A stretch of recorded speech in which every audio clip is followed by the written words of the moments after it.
मुंबईसह उपनगराला रात्रभर पावसानं झोडपलं. कुर्ला दादर सायनमध्ये पाणी साचलं. मुंबईला आज पावसाचा ऑरेंज अलर्ट.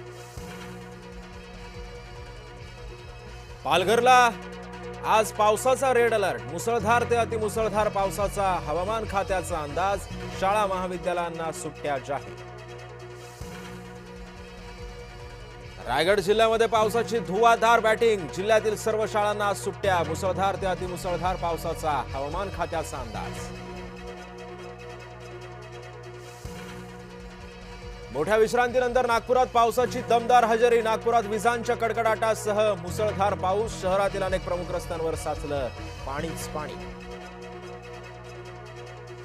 गुहागरातील आबलोली रस्ता जलमय झाला. सार्वजनिक बांधकाम विभागाकडून दुर्लक्ष केलं गेल्याचा आरोप. मुसळधार पावसामुळे जनजीवन विस्कळीत. नवी मुंबईमध्ये अचानक वीज वाहिनी तुटून रस्त्यावर पडली. 2 विद्यार्थिनींच्या विजेच्या धक्क्यानं झाल्या जखमी. भाजपकडून ऑफर आल्यास विचार करू. खासदार अमोल कोल्हेंचं खळबळजनक वक्तव्य. उपमुख्यमंत्री एकनाथ शिंदेंची तब्येत बिघडली. शिंदेंचा दिल्ली दौरा अनिश्चित.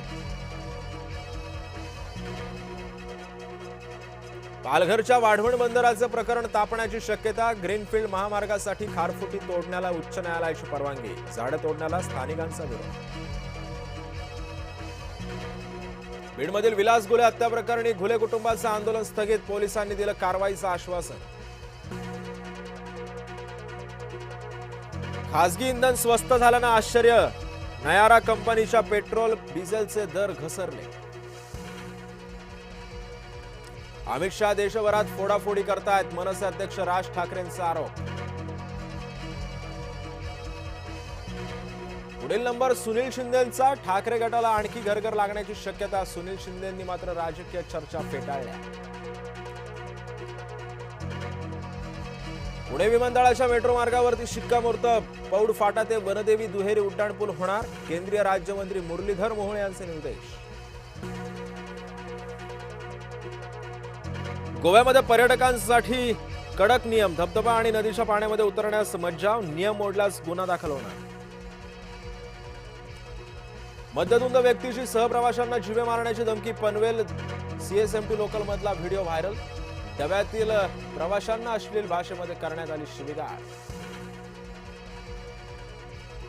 डिजिटल इंडियामुळे भारताची नवी ओळख. केंद्र सरकारच्या डिजिटल इंडिया या उपक्रमाला बुधवारी पूर्ण झाली 11 वर्ष. व्हॉट्सअॅपच्या नव्या वैशिष्ट्यांमुळे सायबर गुन्हे वाढण्याची भीती. केंद्राची मेटाला नोटीस.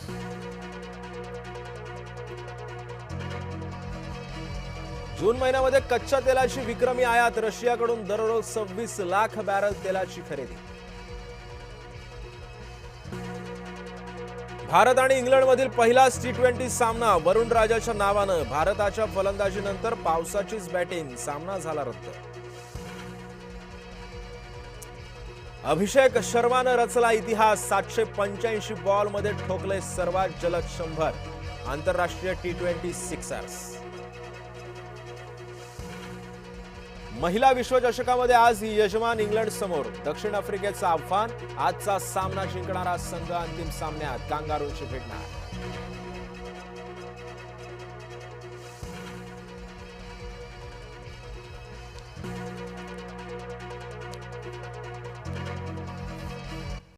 नमस्कार, मी सिद्धेश ताकवले आणि आपण